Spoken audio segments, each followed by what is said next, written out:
Welcome back to the Early Weigh-In Podcast. We head back to the Apex this week for UFC Vegas 71. Headlined by some big boys as well. Top 5 heavyweights, we see Sergei Pavlovich taking on Curtis Blaydes. Probably number one contender fight for Jones Stipe up next, I would say. In the co-main event, we have a little bit of a late swap up here. We had Ricky Simone and Song Yadong move to next week's main event, leaving us with Brad Tavares and Bruno Silva here in our co-main. 12 fights total in the books. As always, looking to find the best fights and the best betting spots on the card for you. Make sure to do us a favor. Like the video, sub to the channel if you haven't yet. Back in the hat this week. Ruined the streak for us.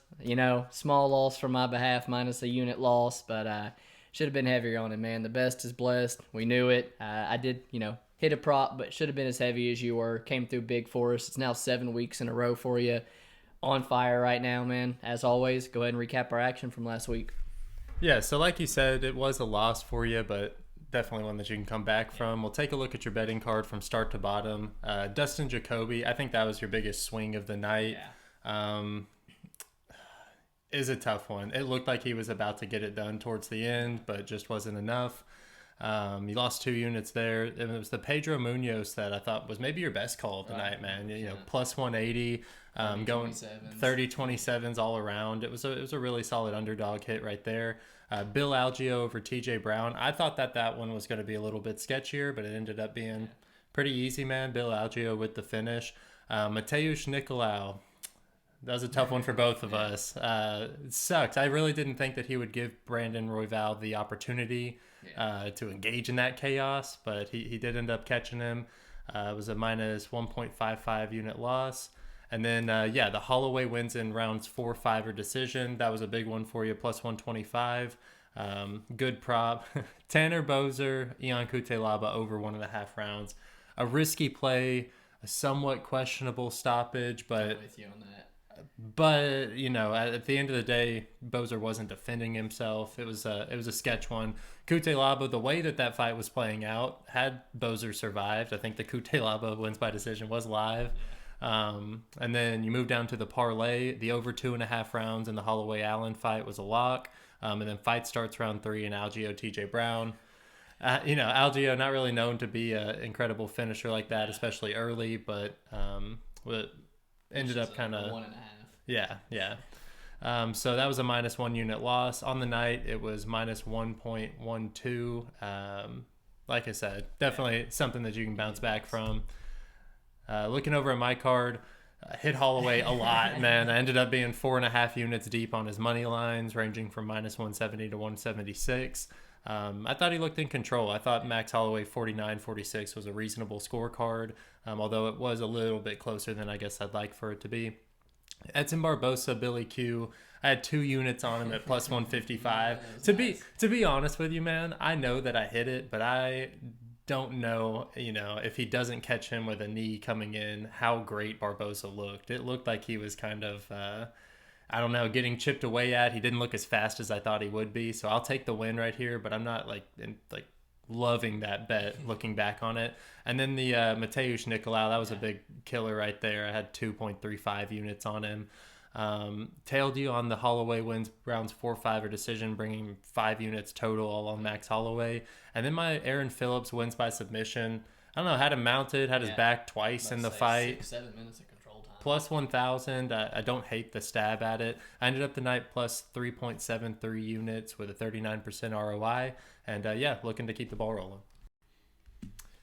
In our main event, we have Sergei Pavlovich taking on Curtis Blaydes. Kind of a hilarious matchup, if you ask me, man. Pavlovich has crushed his way through the UFC heavyweight division after having that initial hiccup debut against Alistair Overeem. All of his wins in the UFC have come by way of first-round TKO, and judging by his last 2 fights, it looks to me that he rather enjoys making a quick night at the office when he goes in there. Putting himself in dangerous exchanges with some of the biggest brawlers in the division with Derek Lewis and Tai Tuivasa, just knowing that if he lands one on them, it's game over. He's almost, turned into this new boogeyman of the heavyweight division, similar to when Ngannou was coming up through the rankings, just due to that fight-stopping power. And because of his ability to finish those fights so quickly, we rarely get the chance to see him use anything other than just throwing bombs So it's kind of difficult to cap him here. On the other side of the octagon stands a much different fighter in Curtis Blaydes. Blaydes, a primary wrestler, has shown his ability to mix it up on the feet in his last few fights. And for his sake, I definitely hope he hasn't fallen in love with that strategy coming into this one. He has shown the ability to outstrike opponents, out-wrestle opponents for a full 25 minutes, grind people to the mat, and throw some gruesome ground and pound. But I would be lying to say if, he hasn't run into the same problem anytime he gets into a title eliminator fight. And it's power. All three of his UFC losses are to the scariest KO artists that the UFC has to offer in Lewis and Ngannou. And I personally think that Pavlovich is just a younger, bigger, longer, more athletic Derek Lewis. It's one of these heavyweight fights where sometimes the best man doesn't win. The human brain, it can only take so much damage. And when Pavlovich lands, it doesn't really matter how much work you put into this camp or how many hours in the wrestling room you put in. You're going to sleep when one of those lunchboxes land on your head, and there's nothing you can do about it. So as far as the different ways I could see this fight playing out, I think we either get an early finish from Pav in the first round, or we see the wrestling of Curtis wear down the will of Pavlovich over the first 2 rounds, and he finds a finish somewhere in the middle of the fight. From a betting perspective, I had to hit the Pavlovich first round TKO plus 330. That's looking at a 23% win percentage, or 23% outcome. And I think that in this, what I would call a 50-50 fight, Pavlovich winning in the first round by TKO is more than 80% of his win probability. It's a must play from a betting perspective. I'm curious to see if MMA wins here, or just a heavyweight bonk is how he's going to climb through the rankings. It's kind of odd that this is the only weight class where we see somebody where just power and being bigger than the other guy is more than enough to get you to the title. Always has been in heavyweight. That's the weight class you can get away with all that, being a whole lot less technical. You're right, man. This is an extremely tough fight to call. I see confident sides, confident people on both sides, and for me, I really can't get there because on one hand, Pavlovich can absolutely end this fight in less than a minute, and you're ripping a ticket up that you just laid a bunch of juice on.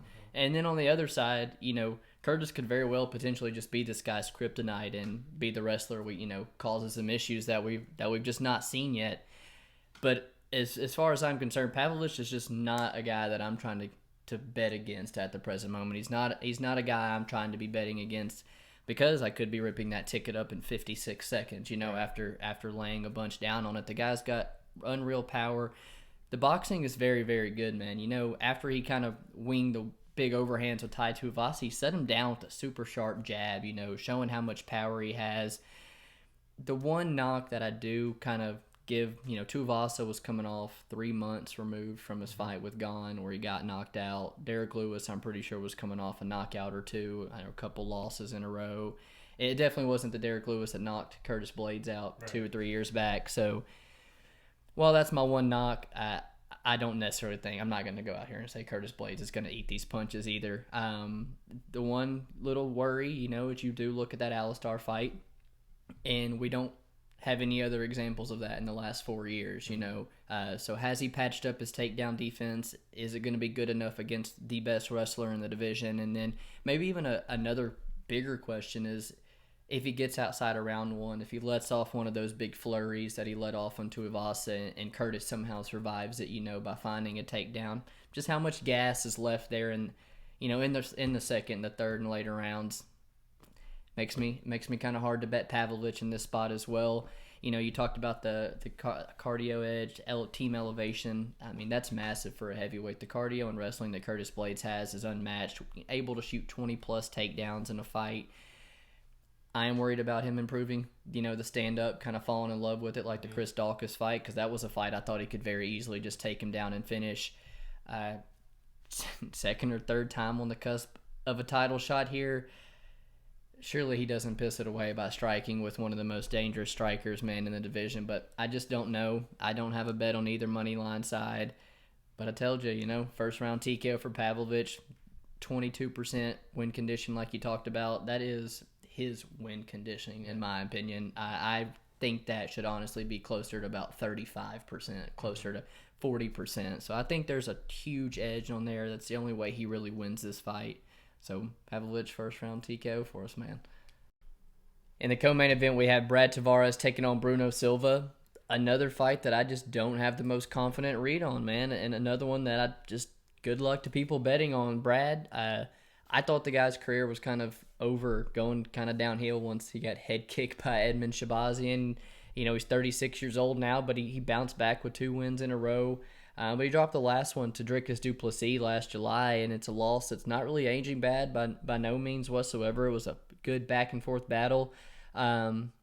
Here in this matchup, I do think he's going to be the faster of the two. I think he's got the better gas tank. I think he's probably got the better overall complete game, to be honest with you.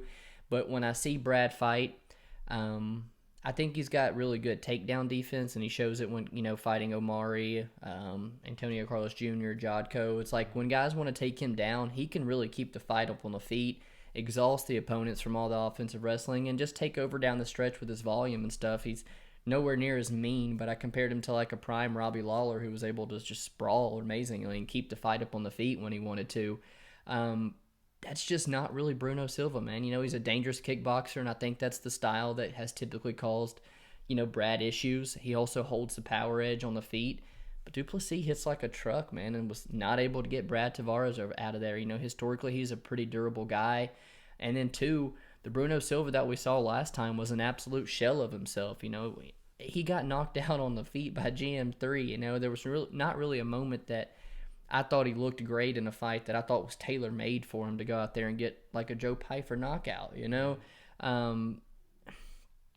That throw in the fight with Alex Pereira, the absolute war they had in round 3. He's getting wobbled all over the place, then comes back not looking the same. I just until I see him again be the guy who's coming out there getting that round 3, help come from behind, needing that win, knockout on Andrew Sanchez. Until I'm seeing him putting guys through the floor like Wellington Turman again. I just can't get to the well. I've already missed the line, so I'm gonna go on the other side. I'm gonna go Brad Tavares by decision. Yourself? Yeah, one tough fight to call, like you said. I see a lot of people on the Silva side. That is not how I'm leaning. First off, I think it sucks that you have to pay the juice on the Tavares side. I don't see Silva winning this more than 40% of the time.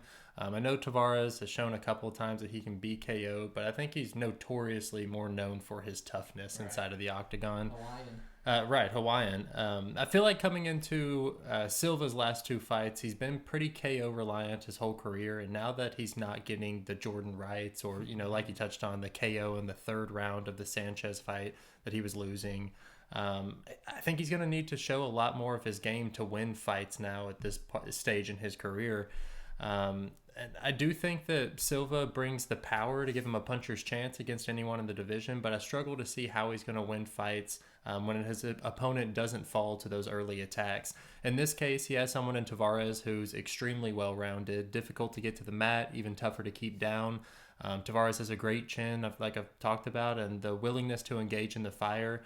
Not to mention he also has the threat of the takedown if Silva overextends on the shots like we do see him tend to do. I think Tavares has the better gas tank, the striking to make the fight competitive, and just more offensive tools in general to keep Silva guessing. I think we see a convincing 30-27, 29-28 decision for Tavares, although it is really tough to play somebody who's let you down and made fights closer than they should his entire career almost. But I do see him having the edge right here. I think the line is exactly where it needs to be. For my fight of the night, I went with Ricky Glenn taking on Christos Giagos. I thought it was a weird fight to break down. Initially coming into this, I was loving that underdog price tag of plus 150 for Giagos. I think he's, a very powerful fighter, especially with that overhand right. And when he starts to find success in the wrestling, he's also got a great ground game. And we've seen that in all of his UFC wins. You look at 3 landed takedowns against Soriano, 5 against Midas, 6 against Hadzovic, 5 against Hirota. And I think a lot of this, the success that Giagos is going to have in this fight will be determined on whether or not he's going to be able to get Ricky Glenn to the mat. Glenn is an interesting fighter in that he's managed to stay in the UFC without, the size or the skill set of an elite fighter. through surgeries and still winning or at least keeping fights competitive. I will say that I think he's definitely had some favorable swings in the UFC with multiple split decisions and his latest draw to Grant Dawson. There's a real chance that we see Glenn coming into this fight having a 2-6 UFC record instead of his current 4-3-1 record. Glenn reminds me a lot of Billy Q in that, he's decent everywhere, but can't seem to help getting his ass kicked for a round or so before he can really start to get that offense going of his own. I think he lacks the size or wrestling prowess to get the fight to the mat, and on the feet, he's somewhat basic, but he does throw good straight punches. I would say that his cardio and his willingness to embrace the chaos and make fights dirty is what has allowed him to be as successful as he has been in the UFC up until this point. For Giagos, it's difficult to cap him. I mean, you look down at the losses on his record, Demoises, Saryukin, Oliveira, Close, and honestly, you can't fault him for any of those losses. And then of his 4 UFC wins, none of those opponents are actively on the roster. And, I think for the first 7 minutes of this fight, Giagos is going to be the fighter in control. I think that he's physical enough to get Ricky into some tough spots where toughness just might not be enough. Giagos has a sneaky submission game. And, toughness will only get you put to sleep in a blood choke, That being said, if it does go past that 7-minute mark, I do expect Giagos to go completely flat-footed and look terrible out there for the remainder of the fight. I think officially I'm going to go with the Ricky Glenn side. I'm not happy about it at all. I think that there's holes that Giagos can exploit early, but I also could see Ricky landing one of those straight punches right down the middle, the same way he landed on Silva. Giagos, when he starts to slow down, he starts telegraphing those big overhand rights, and I do think that Ricky's just straight boxing will be enough to catch him. I'm also kind of looking at this fight doesn't go to decision. It's plus money. I see finishing upside for both fighters, and it's just at different moments in the fight. Officially, like I said, Ricky Glenn's side, not happy about it. I really wanted to take the dog, but after watching tape, I just can't get behind it. Yeah, gut feeling for me says it should be a little bit closer. I'm kind of agreeing with how this line's moving right now. Ricky Glenn at 34 years old, a couple years back, took a 3-year layoff due to the hip injury and stuff he had. And you talked about a 30-second finish over Joaquin Silva. If Grant Dawson doesn't gas, he's on a 30-27 loss right there. It's hard to cap him since his return. And then now we see him taken another 1.5 years off since the Grant Dawson fight. So it's just not the best vibe from someone his age with the history of injuries that he's had. Mm-hmm. And then the fight, prior to his injury, Kevin Aguilar puts an absolute whooping on this guy on the feet. It was the type of performance that makes you never want to lay, chalk on that type of fighter going forward. Giagos is almost kind of the exact opposite because one of our first big tip, pop props for me was the Giagos plus 1,000 sub over Sean Soriano that I was super confident about. He's dropped down. He's went down to Killcliff FC, and the guy's really rounded out his game. He talked about all the takedowns. He's really starting to mix into it. And I knew that was just a tailor-made for Sean Soriano to get submitted. Very physically strong guy, and I think he has potential to win the minutes here in this one. Maybe it is just the first 7.5 minutes, but I do think there's going to be minutes won here by Christos Giagos. You talked about it, man. None of the wins at all jump off the page. It's who he's lost to. You can throw Gilbert Burns into the list of guys he's fought as well. Ricky Glenn is not going to be competitive in any of those fights either. So I just kind of go back to, while Rick Glenn, did pull out the draw, I mean, if Grant Dawson doesn't gas there, it's a 30-27, very easy win for him. And if we do have a strong wrestler here that can replicate that, win some minutes, plus 150 was kind of generous. I missed the line. I don't know if I get there, but I'm going to take Christos Giagos. For my fight of the night, I went with Jeremiah Wells taking on Matt Semelsberger. Incredible fight. A fight I think someone's going to go down in. Jeremiah Wells, 3-0 since entering the UFC with 3 finishes. Just absolutely deaded Court McGee last fight. A guy who was historically known for being very durable. I think the only other guy to knock out Court McGee was Ponzinibbio in 2016 on his 7-fight UFC win. Tough man to put him out quick. The dude throws so much heat into his shots.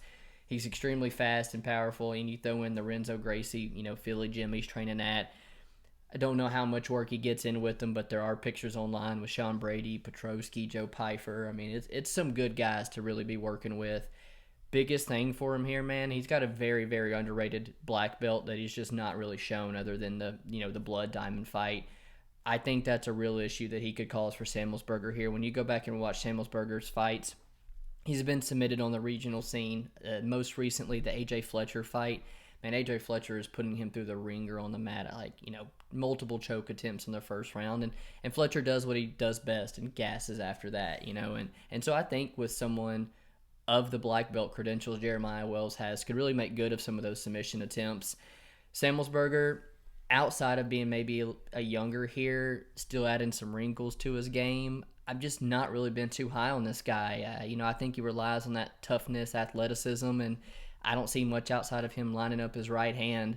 You look at his opponents and his wins, Carlton Minus, Jason Witt, Martin Sano, they're pretty generous wins I think he should be getting. And then any step up in competition before he was dropping them. And then I go back to the regional scene where he's choked out and knocked out by very low-level guys. Last time out, I do try to parlay up Jake Matthews. And that was a fight that is really what's talked me off Jeremiah Wells here, because I thought there was clear improvements from Semelsberger. And, when he got multiple knockdowns, he didn't rush it, man. He was super patient. He was happy to control him on the mat, happy to just take his win, and it showed maturity into a guy who's still young into his career. A couple other factors, man. The line movement after Jacoby last week has just got me all fucked up. And then, Liam, shout out to Liam Picks Fights on Twitter. He threw out a tweet this week. Semelsberger is a horribly capped fighter by, people on Bet MMA. He's got a negative 38% ROI. We've lost 755 units trying to fade him. Lost another 200 units just trying to back him. It shows me that nobody's really getting a clear read on this guy, and that I should ultimately pass. But I'm going to go with Wells inside the distance. Is that what you're thinking as well? I think so, man. See, here's the thing is, if the Matthews fight never happened and these guys got matched up, I think we see Wells here sitting at like a minus 200. But it did happen. The Jake Matthews did happen. And like you said, at only 30 years old, Semi could definitely be coming into his own. It's about time that he shows those improvements to take the step up and get a couple of wins in a row in the UFC. Jeremiah Wells is a great litmus test. I think it's lined pretty evenly. I also think that it's going to be extremely violent. We just have never seen Wells finished, and Semi is very, very durable. So it might take a Wells submission to actually get this finished. So I might be looking at a Wells submission as opposed to inside the distance alone. For my fighter to watch, I think I'm going to take Justin Tafa's little brother, Junior Tafa, man. I think that there's a lot of eyes on him in this fight. Him being only 4-0, it's obvious that he's green, has a lot to prove still, and they're kind of throwing him in with a name that's going to catapult him into the heavyweight division if he does get the win. He's going up against Kamaru Usman's older brother. Younger brother. Oh, really? Yeah. Okay, younger but bigger brother, Muhammad Usman, who, if he doesn't come in here and test Junior Tafa's wrestling, he would be an idiot, man. Just knowing what camp Junior Tafa comes out of, who his brother is, what he has to be doing in the training room, I'm sure that he is down to throw down. He's not going to shy away from the punching power of Mo Usman, even though he's coming off of a KO win.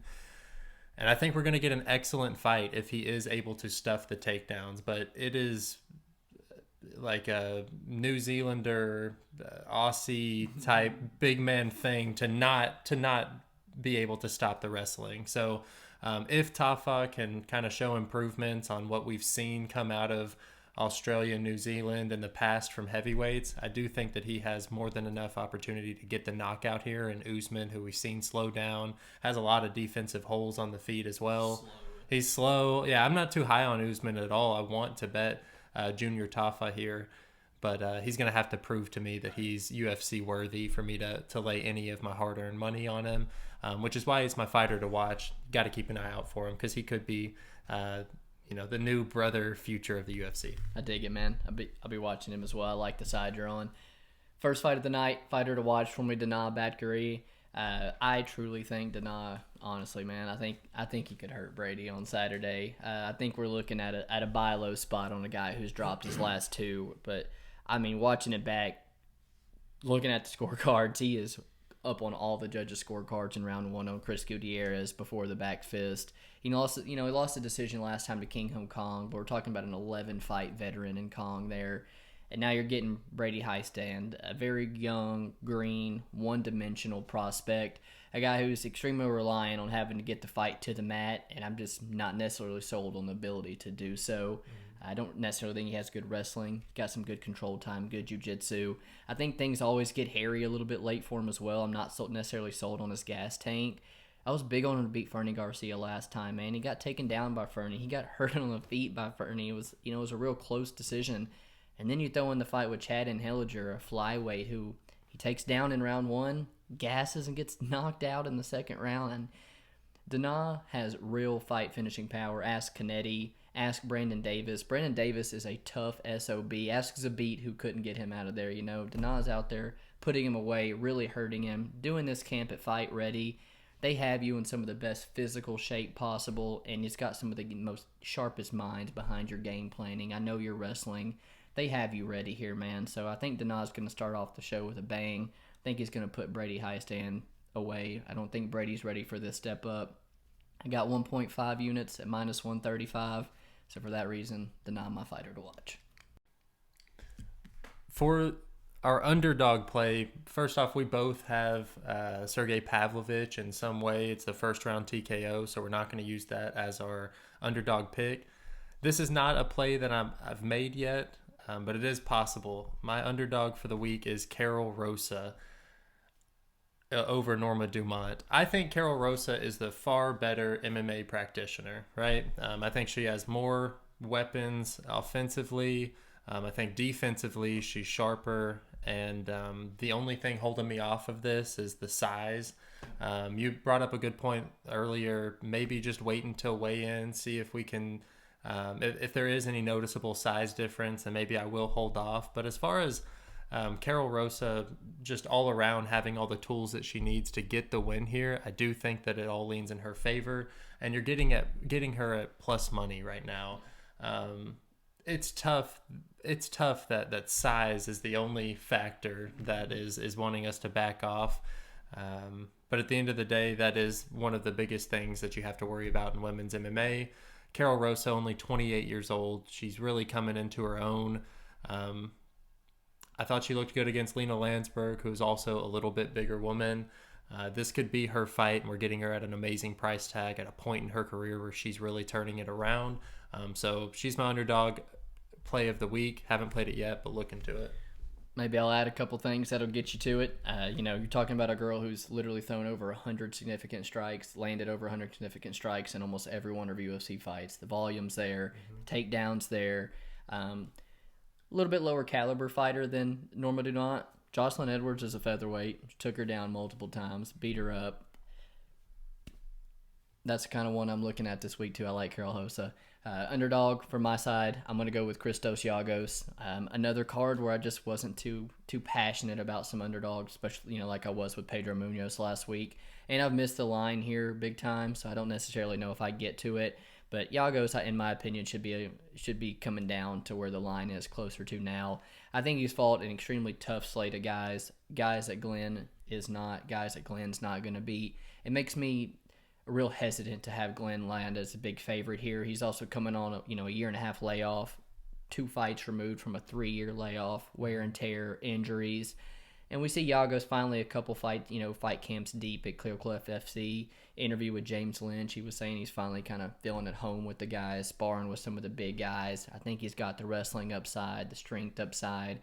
And when you see a guy who has wrestling and the ability to win minutes, maybe even it's just the first half of the fight, at plus money, that is a little bit tempting to me. So I'm going to go with Christos Giagos as my underdog this week. For the prop section of the podcast, I'm going with Brad Tavares by decision plus 200. Dig it.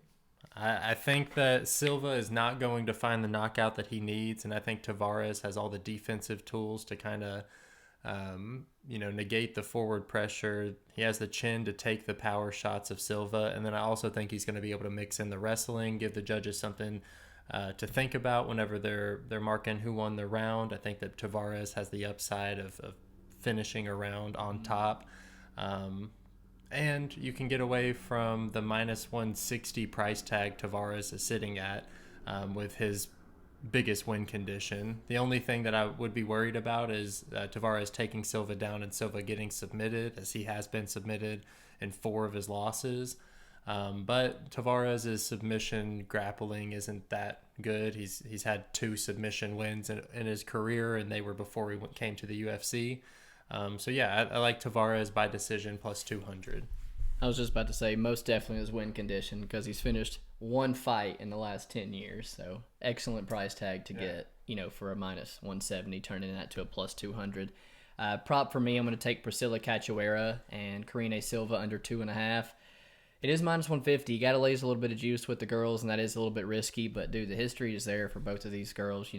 Cachoeira, you almost don't even have to talk about her anymore. The girl's actually 4-1 in her last 5 fights, which was pretty shocking to me. 4 of those fights finishing under 2.5 rounds. She has power to put girls away and many holes herself that get exploited by these girls at the same time. Karine Silva, 19 fight record, 18 of them have finished under 2.5 rounds. She is an absolute finisher. A lot of her finish equity, I think, in this fight lies on the mat. She's fantastic BJJ artist, and that just so happens to be an area Priscilla struggles with pretty badly. When she hits the mat, she struggles with fantastic grapplers, and I think that's going to be the case here. I do lean Karine Silva to get the finish. But hell, I've seen girls try to take Cachoeira down and gas doing it and get put out on the feet before. So under 2.5 is how I think took this fight. Prop for the week. For my best bet of the card, I've laid 2.5 units on Ronnie Yaya and Montel Jackson over 1.5 rounds at minus 120. There's a ton of different reasons why I like this bet. First off, it's at bantamweight. Not a lot of finishes in that weight class to begin with, and neither one of these guys are primary finishers. You look at Montel Jackson, I know a ton of people this week on Twitter who are laying juice to try and play him inside the distance or by TKO. And I mean, I do think it's a possibility. It's a great way to bring down a minus 600 favorite. But Ronnie Yaya is a tough SOB. He's been caught a few times, but he always has the willpower to fight through it. You got to go all the way back to 2009 with Joseph Benavidez finishing him to find the last time he's been finished. And although he is 38 years old, he's still facing, legitimate competition where, if Ricky Simone isn't finding the finish, we look at Montel Jackson, sure, he's a solid prospect, but he hasn't really faced very many good people. He's still fighting 38-year-olds at this point in his career. And you look down at his most recent wins, and the last 4 out of 5 wins of his are all by decision. I think this is probably his toughest fight in a good minute, and I think we're getting an amazing price tag on the over 1.5. I don't know. I don't see what I'm missing. So I think that this hits pretty easily, and minus 120 over 1.5 is my best bet of the week. I dig it, man. History's there for sure. The best bet for me, I did take the parlay that I have locked in for 1.5. Yasmin Lucindo paired with the main event under 2.5 rounds. I was just as impressed as everybody else was in Yasmin Lucindo's loss in her debut. The girl's extremely young, 21 years old, ton of fights already, and improving at a great rate. I think this girl's very well-rounded, extremely good striker. She can take one to give one. Her and Yasmin Hiragi, however you say her last name, they duked it out, man. That was one of the better female fights. And I'm very impressed with her ground game as well. And I think that's where I think she could have some huge success over Brogan Walker. I just kind of fail to see how this girl, 34 years old, drop into a weight class for the first time ever in her career. I just fail to see how she wins, man. And in her last fight out, losing the way she did to Giuliana Miller, a 2-2 fighter, who then goes out and put up the performance she did against Macedo, Hardy, my fault.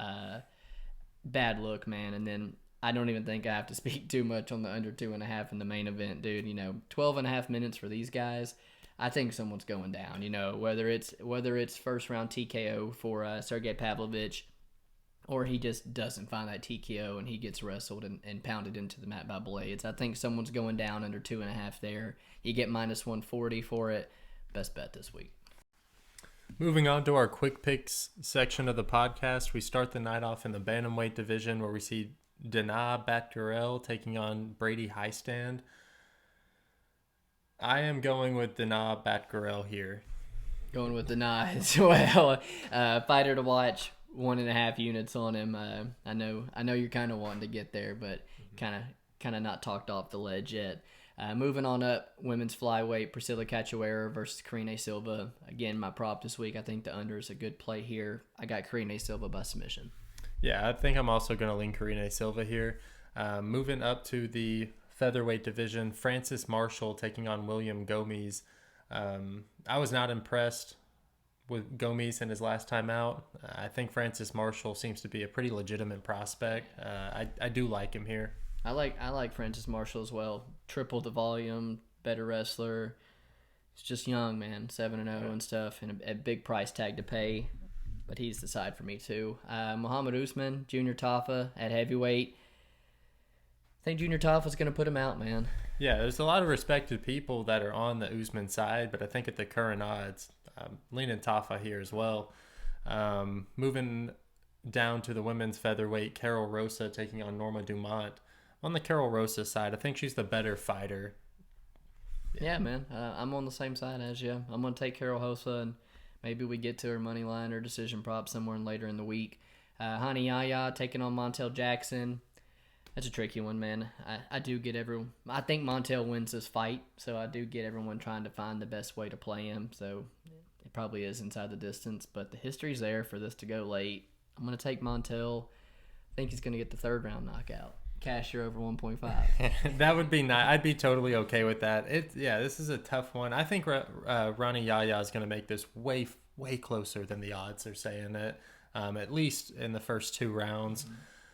I'll take Montel Jackson as well, but I think that this is way closer than the odds. Moving up to the lightweight division, Ricky Glenn versus Christos Giagos. I've been back and forth all week, but I will be going with Ricky Glenn here. A little disagreement. Going to go with Christos Giagos, but nothing strong there. UFC's kicking the main card off with a fantastic fight. Jeremiah Wells taking on Matt Semelsberger. Dude, Jeremiah Wells has power that I think can knock out any welterweight on the planet early. And I think that black belt is a very slept-on weapon in this fight. So, despite the line movement against my favor, Jeremiah Wells, I think, is going to be the pick. Yeah, I'm going Jeremiah Wells by submission there. Moving up on the main card, Yasmin Lucindo taking on Brogan Walker. I'll take Lucindo here. I don't love the price tag, but I do think that she has the skills to beat somebody like Brogan Walker, who I'm not very high on. I got Yasmin Lucindo. You can turn her into like a plus 200 something inside the distance. I actually think she's going to finish Brogan Walker here. Moving on up, Bobby Green, Jared Gordon.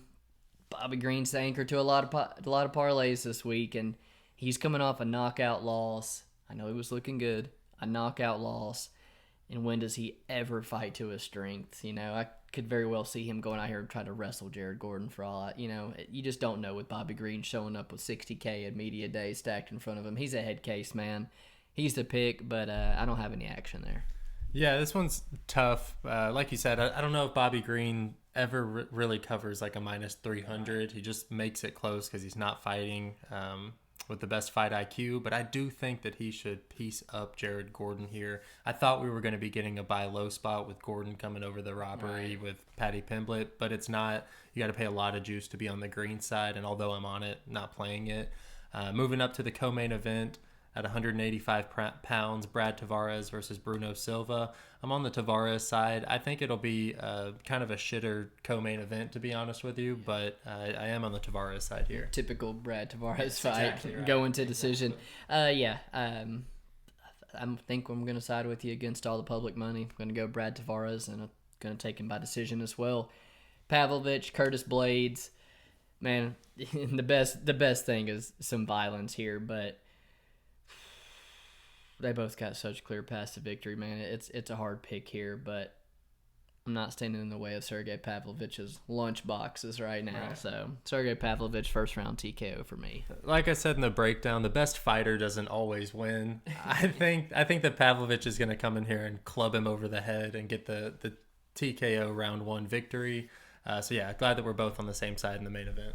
Appreciate you guys hanging out with us as always. We got 12 fights, a little bit early action on Saturday as well. We got some big boys going down. Hopefully we gave out some good fights and some good bets for this week. We'll see y'all next week. Peace.